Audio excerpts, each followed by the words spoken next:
Veliștea de aici. Superbă. De regulă, restaurantele deschise de europeni. Am și pierdut noțiunea timpului aici. Da, sincer. Crăciunul bate la ușă. Dar nu știu dacă ne-o găsim moșul pe aici. Sunt prea mulți ca să facă figuri așa cum fac în alte locuri unde știm și noi foarte bine, pe la Marea Neagră. Asta sigur întrece orice așteptare. Și înainte de asta, haideți să vă facem cunoștință cu prietenii noștri. Măi, da, mi-ești... Ai, elegant. Hai, Olguța, ușor. Nu se aude la el, pe Costi, microfon. stai să-ți dau microfonul, mâncare, Pe mamă. microfon. Nu ne-am săturat de soare. Foarte frumos. Admirăm și noi peisajele. Bună dimineața! Bună ziua! Vă spunem din Phuket, Thailanda. Suntem în luna decembrie. Avem soare, avem mare și... Avem 32 de grade și vrem să vă arătăm mai multe plaje de pe această insulă. Acum ne vom îndrepta către plaja Kamala, o plajă vestită de aici, din Phuket. Este cumva la fel ca plaja Patong, la care am fost, sau tot pe acolo, cotată foarte bine. Această plajă este mai spre nord față de Patong, cam cu 8-9 km. Distanța până la aeroport e undeva la 45 de minute cu mașina. Este o plajă foarte animată și aceasta, cu multe baruri pe plajă. Pe această plajă se țin multe evenimente. Este chiar și un bar renumit, care se numește Café del Mar, care mai este întâlnit în Ibiza. Da, și acum a venit aici în Phuket, că a văzut că este viața atât pe timp de zi și pe timp de noapte. Și lumea vine la distracție aici în Phuket. Da, proprietarul cel din Ibiza s-a hotărât să facă și aici unul, pentru că l-a atras atât atmosfera, cât și numărul mare de turiști și probabil și potențialul economic existent pe insulă, având în vedere că vin foarte mulți oameni care au conturile pline. Haideți să vedem prima plajă. Haideți să Kamala. pornim. Ne așteaptă Kamala. Deci Kamala este pe coasta de vest a insulei, în cazul în care vreți să o vizitați. Este ușor de găsit și pe Google Maps și întrebați orice taximetrist și vă duce direct acolo. Deci, dragilor, toate drumurile care duc către plajele din Phuket sunt preserate din loc în loc cu magazine gen Lotus, care fac parte dintr-o rețea mai mare și sunt niște magazine mai mari.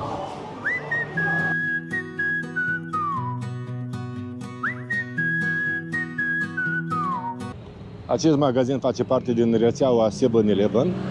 Sunt cele mai răspândite magazine din Phuket, față de ce v-am arătat anterior, față de Lotus. Și aici puteți găsi tot, mai puțin haine. Băuturi, mâncare, cosmetice, țigări, snacks-uri, o grămadă.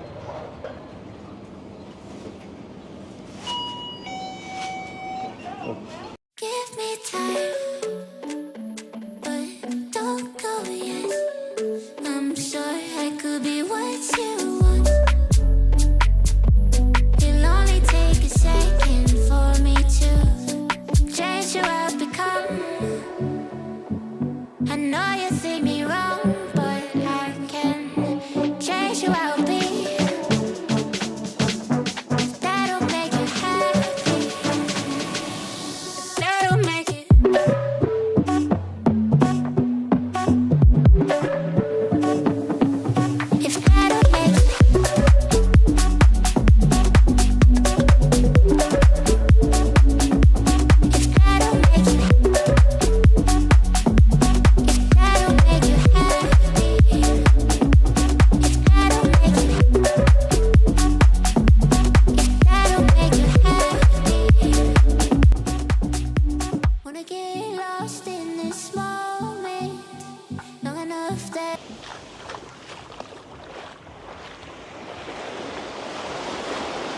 iată ne-a ajuns pe plaja Camala.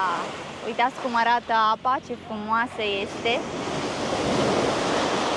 Nisipul e moale. Și în jurul nostru avem oameni fericiți ca și noi. Ne bucurăm că am ajuns aici. Plaja e destul de întinsă. Avem șezlonguri, dar și locuri unde poți să-ți pui un prosop, să stai la umbra naturală. Chiar aici, în fața noastră, avem Café del Mar, restaurantul de care vă ziceam mai devreme, pe care îl puteți găsi și în Ibiza, dacă ajungeți pe acolo.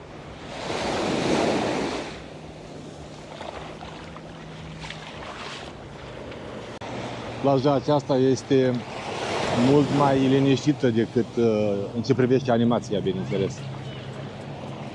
decât plaja Paton, la care am fost data trecută. E mai mult pentru familii, sunt mai mulți oameni cu copii decât acolo și se poate vedea și din numărul de șezlonguri libere și din numărul de persoane care sunt deja în apă. Dar părerea noastră este că e o plajă frumoasă, liniștită, unde te poți relaxa, te poți deconecta, nisipul e bun și apa e caldă, nu e foarte adâncă la început, la intrarea în mare.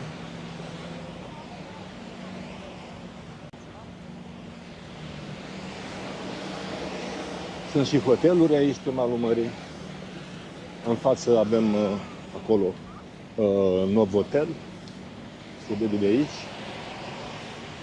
Și acolo Intercontinental. Intercontinental. Și aceasta este o plajă renumită în Phuket, frecventată de turiști atât cu doare de mână cât și mai bugetul mai restrâns. Din ce am citit pe internet, zona aceasta unde sunt cluburile acestea pe plajă, cât și restaurantele, se organizează din când în când petreceri, vin DJ din toată lumea și se ascultă muzică electronică pe plajă. Da, un spectacol anunțat este al...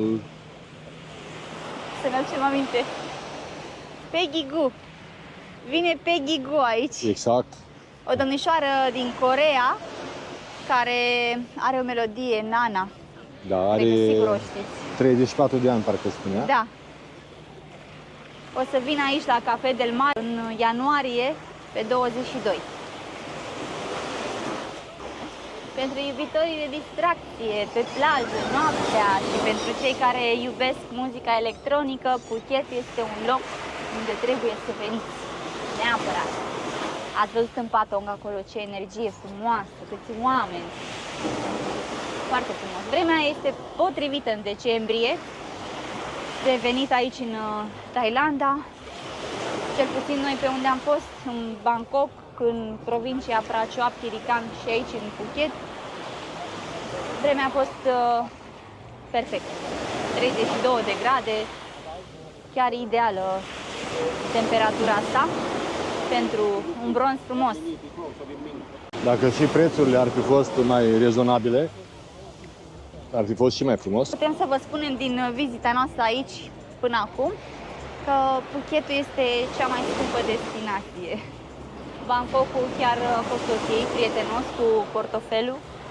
În provincie, acolo, în Prachuap Khiri Khan, la fel. Iar acum în Phuket, ținând cont că sunt și sărbătorile, trebuie să scoți mai mulți bani din buzunar. Am trecut de zona aceasta cu șezlonguri și acum avem în fața noastră o zonă unde poți să-ți pui un prosopel și chiar să stai la umbra palmierului. Haideți să vedem ce au oamenii ăștia pe aici. Ne răcorim puțin la umbra palmierilor. Deci trebuie să vedem pe ce se poate arunca banii.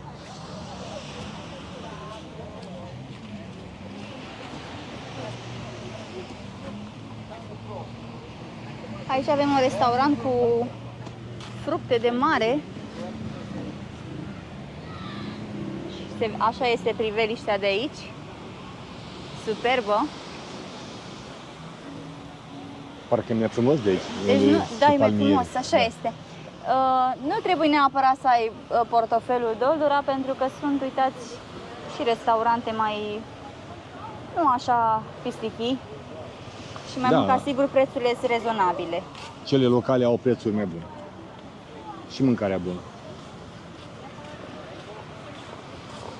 De regulă, restaurantele deschise de europeni, ca și în alte zone de altfel, sunt cu prețuri din alea bombă și nu fac altceva decât să ridice costul zilnic pe insule. Am mâncat o pizza zilele trecute Da, la da. un restaurant italian, mic de zis, dar ne-a cam zdruncinat atât pizza cât și berea. Aici avem fetele care fac masaj. Sunt locuri disponibile, vă așteaptă. Suntem de ceva timp în Thailanda, avem ceva. Și am făcut și noi un masaj. Când am plecat de acasă, cu primul gând ăsta a fost, abia așteptăm să mergem să ne facă cineva un masaj bun. Și am făcut ce am făcut de... Iar masajul thailandez se spune că e unul dintre cele mai bune, cele mai... Thailandezii ar fi cei mai pricepuți în masaj. Mango sticky rice. Asta e un desert foarte bun. Trebuie să-l încercați dacă ajungeți aici. Deci, paralel cu plaja, este această zonă plină de restaurante, plină de tarabe, plină de bucătari, de terase. Ai mâncat, te-ai dus înapoi pe plajă cu un efort minim.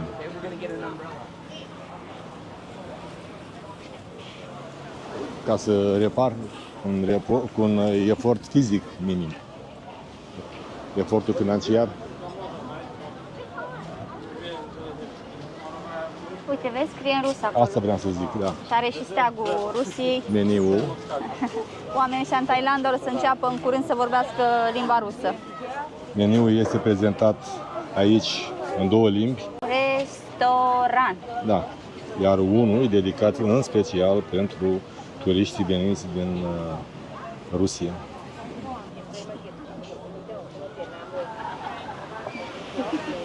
Aici avem coafură și masaj, de toate. Da.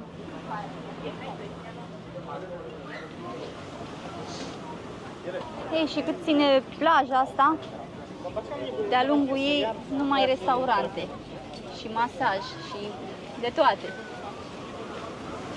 Deci, fraților, faceți economii un an, doi și veniți aici 2 săptămâni. Și rezolvați problema. Rezolvați tot, da. Mai avem o zi sau două zile până la Crăciun. Am și pierdut noțiunea timpului aici, Da, sincer. Crăciunul bate la ușă. Dar nu știu dacă ne-o găsim moșul pe aici. Eu cred că vine cu un vapor din ăsta, o barcă ceva, trebuie să vină până aici. Numai tsunami să nu fie. Am înțeles că aici în 2004 a fost afectată plaja aceasta, zona aceasta, în Kamala, de un tsunami care a pornit din Oceanul Indian și a făcut multe ravagii. Oamenii au avut de suferit. Au fost pagube majore atunci. Da. Așa că și tot în decembrie a fost. Sperăm să nu vină tsunami peste noi, să vină doar moșul, că avem ușile deschise pentru el. Mi s-a făcut foame și vrem să ne așezăm și noi la o terasă, să mâncăm ceva bun. Yeah. Come to my restaurant. This is Jarik It's restaurant. very expensive. Really? No? It's all the same. No, it's not. It's the single price. It's same, it's expensive. Depend on the taste as well. Hai, Hai să mergem, Gata, că e drăguț, domnișoara ne-a fata ne-a convins. convins. Thank you. Oho, hai că arată bine. Am tras cu ochiul la domnul. Avem locuri să ne alegem. Da. Pe ales. Da. Ar trebui să stăm mai aproape de plajă, nu? E ca acolo, pe undeva. Undeva avem unde și să noi se vedere. fumăm, că de aici sunt scumiere. Aha, ok. Aici stăm. Da, sunt peste tot. Da, hai să stăm aici, mai la dos. Oh, da, ce bine. Ok.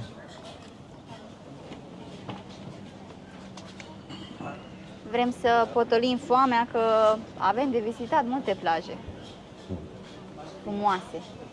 Phuket e plin cu plaje, care mai frumoase. Nu o să putem noi să le cuprindem într-un vlog, însă mergem și noi la cele mai renumite și care ne ies în cale mai ușor. Care ni se par mai interesante.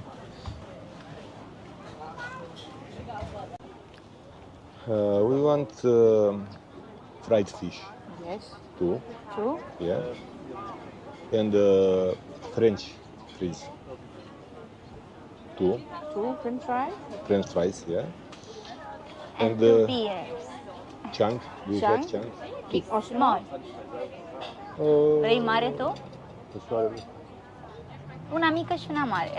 One big One and small, one small. one big. And one small. Mhm. Și mai vrei aripioare? Nu. Nu. Deci, dragilor, ne-am făcut cu ochiul peștele acesta prăjit și, bineînțeles, cartofieri prăjiți. Ok, Favoriții it's ok. mei. Ok, thank you. Să vedem cum arată. Peștele arată bine în fotografie. Da, am mai văzut noi poze cu pește frumos Da, și ne-a dezamăgit. și am fost...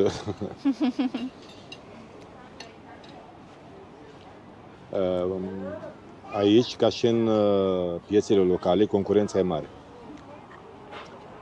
Și toți proprietarii de restaurante încearcă să-și fidelizeze clienții, oferind o mâncare cât mai gustoasă și menținând un preț cât mai rezonabil. După cum am văzut noi când am fost în piața locală, când ne-a prins ploaia, venind de la plaja Patong, tot așa, veneau și întrebau, e bun? Ți-a plăcut? Da. Într-adevăr, era bună și ne-a plăcut. Și acolo, la fel, concurența își spune cuvântul. Pentru că tu, turist fiind, când vii de la plajă și ai oprit la oricare dintre ei și ți-a plăcut, a doua zi tot la oprești, pentru că ți-a plăcut și ai văzut că are o ofertă destul de mare, adică multe feluri de mâncare, nu are doar pește. Așa am făcut și noi. Exact. Și atunci fidelizarea este foarte importantă. Cum fidelizezi clientul? Prin calitatea servirii, prin preț și prin automat, cel mai important, prin calitatea și gustul mâncărurilor.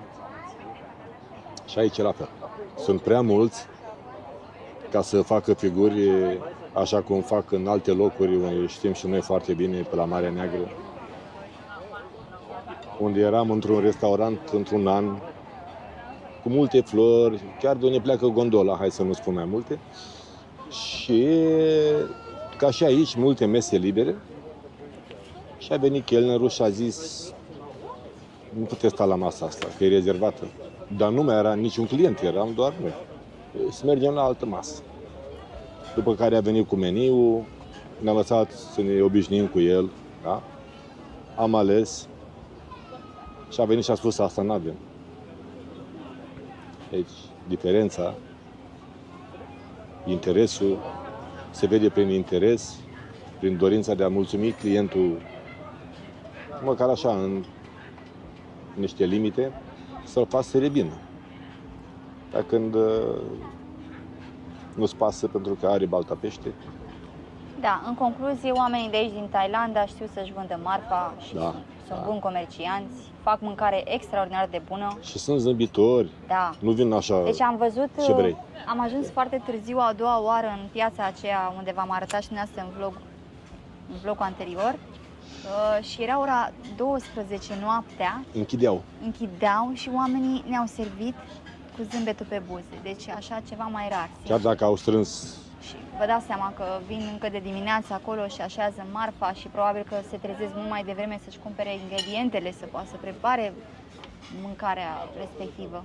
da, ce ne surprinde că la acea piață pe internet, în mai multe locuri am citit că închide la ora 2, dar noi am văzut că la ora 12 închide. Adică de la ora 0. 12. Da, probabil că o fi programul diferit în anumite De la o zi la zile alta. și da, asta.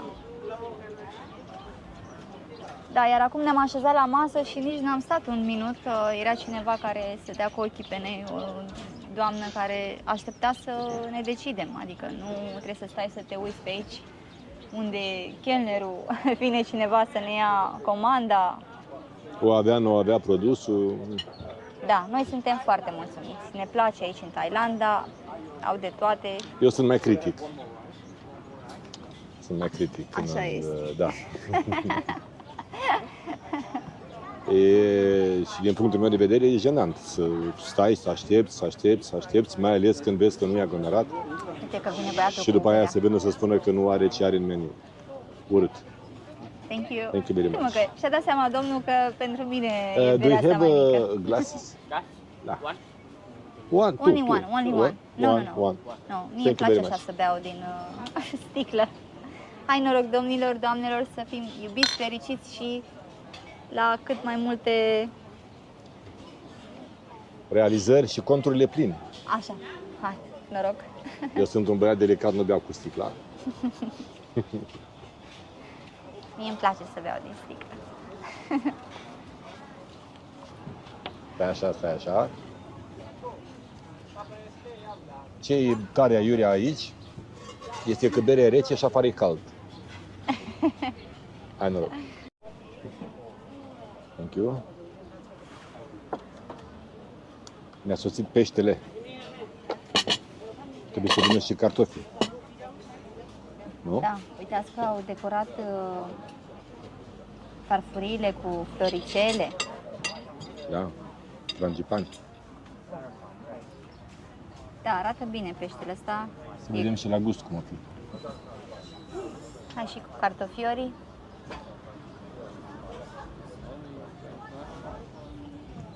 Thank you. Căpânca.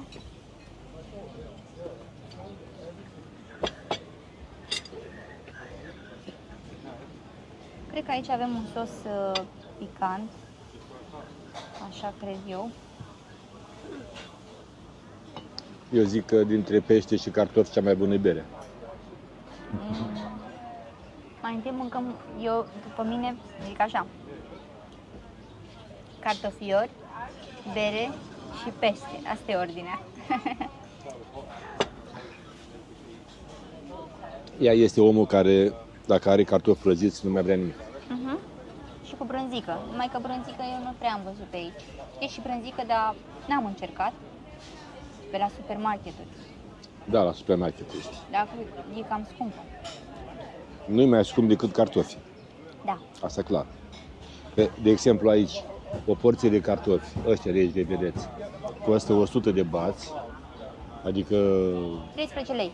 aproape 13 lei. Și peștele costă 15 lei. Peștele le bate cu coada în geam, cartoful de unde l-o fi adăcând. Și berea? Cât am pe bere? Uite, nu m-am uitat la bere în meniu. Oricum Dar hai să nu ne stricăm ziua. Da, nu. Ieri am mâncat la un restaurant și am băut și bere, bineînțeles, și am plătit 100 de bați. O sticlă Cred că între mică. 70 și 100 aici, fiind un restaurant mai Da, de clasa a doua. Nu-i din ăla de fițe. da, la fițe acolo scoateți portofelul din cu bani. Să beți o bere. Ia să vedem. Ia să-l despacem. E bun la gust. Față de alte locuri. Atunci e de bine. E chiar bun. E crocant și nici nu are oase. Mhm. E bun. E un pește filet. Punem și o lămâiță. Așa. E o limetă. Da, o limetă care are o aromă așa mai deosebită, îmi place foarte mult. Au mai multe feluri oamenii aici, am văzut Thailanda, limete din astea. Gata, poftă bună. 100 baht for one day, blue umbrella. Ia zi, Mesio. How much? 100 baht for one day. And one blue umbrella and one shake and one Towels? towel. Okay? No, we go. Da, prețul e mai bun aici ca la Pato. La jumătate. Da. Deci cu 200 de bați, ai 2 șezlonguri, 2 prosoape și o umbrelă albastră. Vrem să vizităm o altă plajă, să vă arătăm și dumneavoastră. Și ne-am gândit să încercăm și noi să luăm o mașinuță de asta roșie care să ne ducă acolo. Surin Beach, Surin. How much? Nu vrea domnul? 3. 300 de bați? Oh, dar ce mult!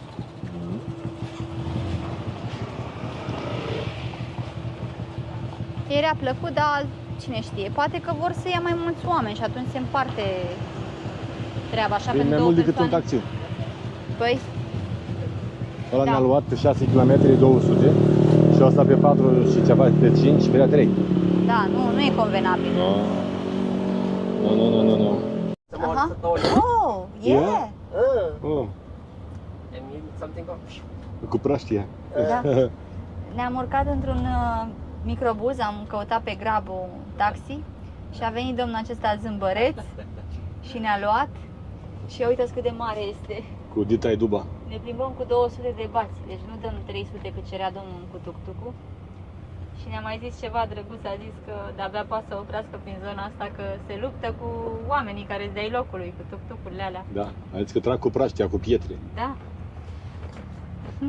că le ia clienții.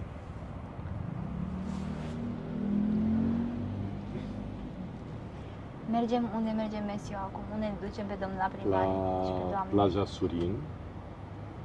Este la 4 km distanță de plaja asta, de plaja Kamala. Kamala, înspre sud, deci spre Patong. Iată, ne-a ajuns la Surin Beach. Așa arată. Uite, pe aici e frumos. Dar e frumos pe aici, dar ne place. E umbră. Ia uitați și de ficuși pe aici și fete frumoase, bineînțeles. Ca peste tot aici în Phuket.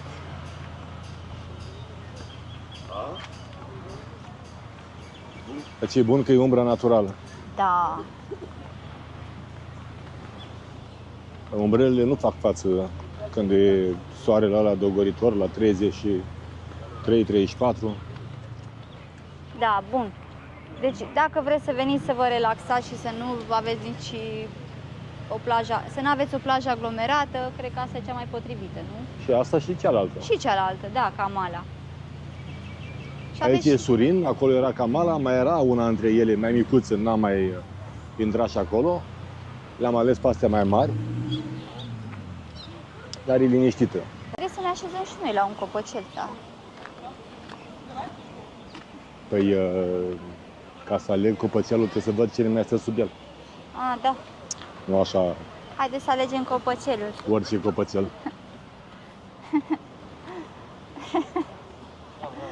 Un copăcel care să aibă și umbră, să aibă și o companie plăcută.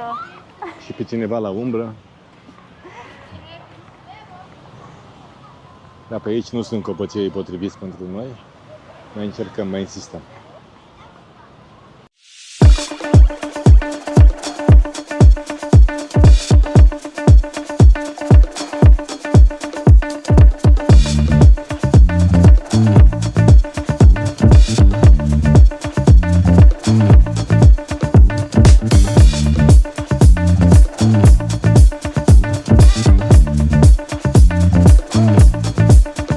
Although it's not the last time, I want words for you tonight. Although it's not the last time, I want words for you tonight.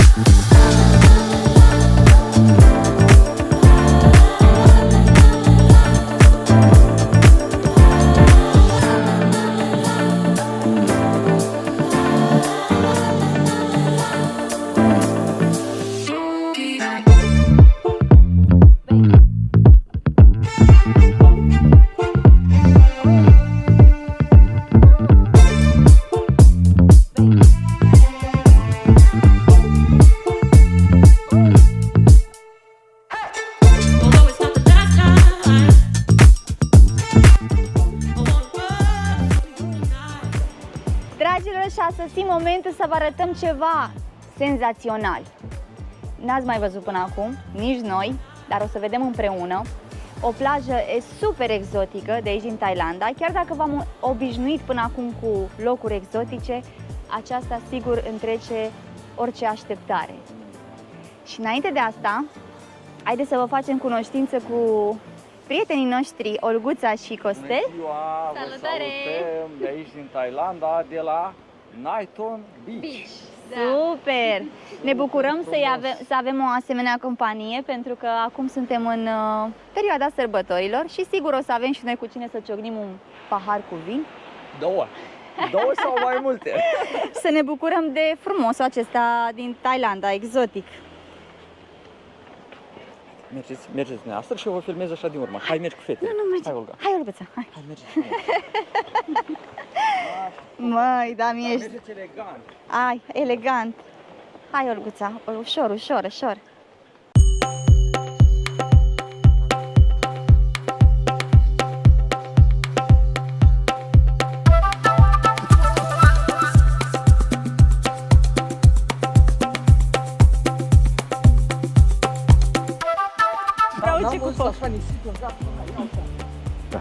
Nu se aude la el cu Costi, microfon. stai să-ți dau microfonul, mâncare, Pe mamă.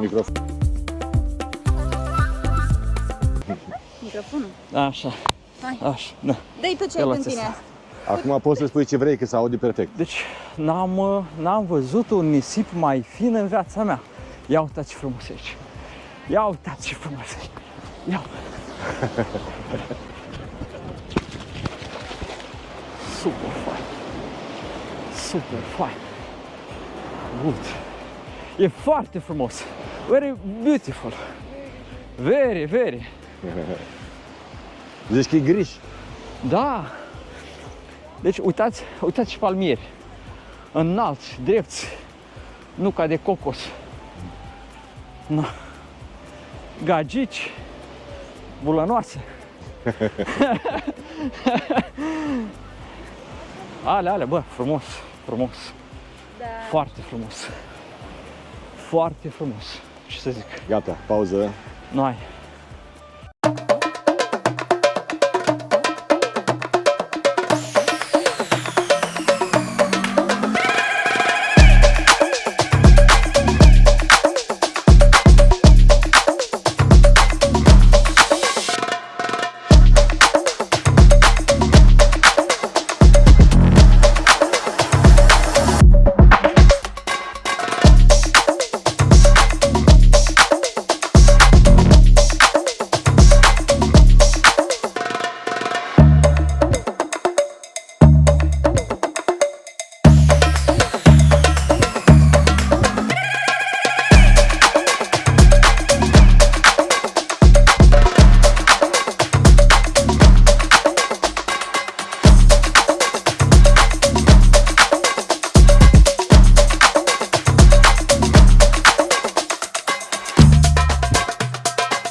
Am urcat scările și uitați, aici e zona cu mâncare, cu restaurante.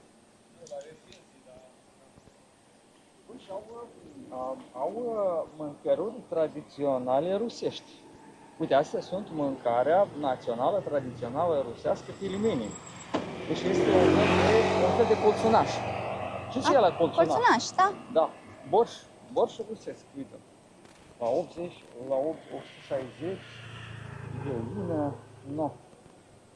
Cartofi, ale. Bă, au prețuri ok și mâncăruri Diversificate. foarte diversificate. Da. Au și a lor tradiționale, da? Papai, noodles. Nu. Bun, e bun. Da. Prețurile sunt bune. Oh. Domnul, te-a înțeles. Păi, Costi și Olguța, ei vorbesc limba rusă și înțeleg oamenii ăștia de aici. Domnul proprietar a acestui restaurant ne-a zis să intrăm și dacă stăm și mâncăm la el, ne dă bonus pe pene verde, adică harbuz, cum se spune în Republica Moldova, dar și în unele părți a României. Ar trebui să căutăm bonusuri mai mari? Ar trebui. Da, dar ia uitați ce bonus avem aici în față. Marea, jungla, căsuța aceasta cu acoperiș din paie, totul natural, frumos. Ne bucurăm de umbră și de peisaje frumoase totodată. Ne-am decis să mâncăm aici, pentru prânz, la Nathan Stick House, unde a spus Costel că i-a făcut invitație patronul, domnul Rus, să mâncăm aici și să ne ofere ceva gratuit, un pepene.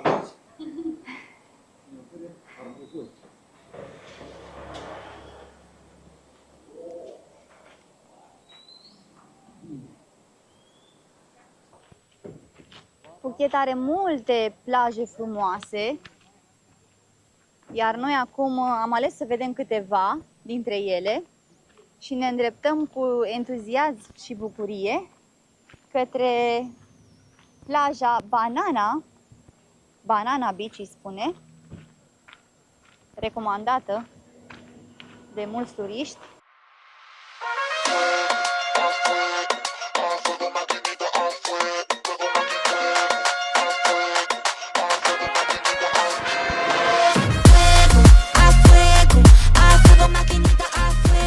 La fel ca și pe plaja cealaltă, avem umbră naturală și ce umbră!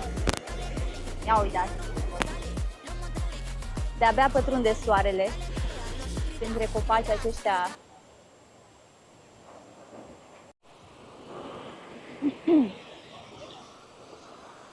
Vă invit la o plimbare pe plaja Banana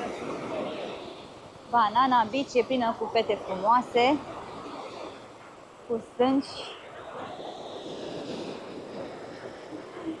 cu nisip auriu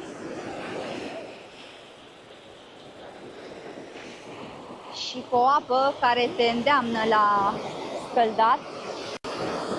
Sunt și valuri și asta o face să fie mult mai frumoasă.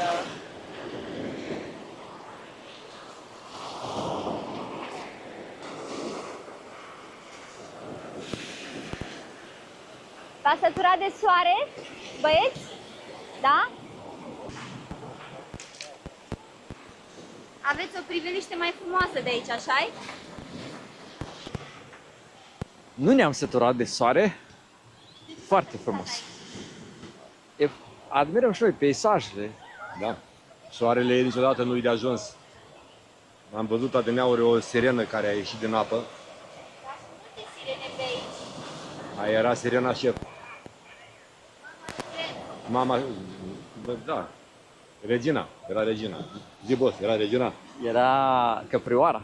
Că știi cum e acum ajung de Crăciun. Don, să înălțăm. Căprioare n-a vânat, a vânat un iepuraș. Ne-am ales, cine am ales? Adevărat? Frumoasă plajă. Chiar frumoasă, e mică, e intimă.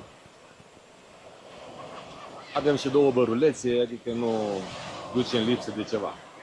Aici ne-am băgat la umbră, așteptăm apusul.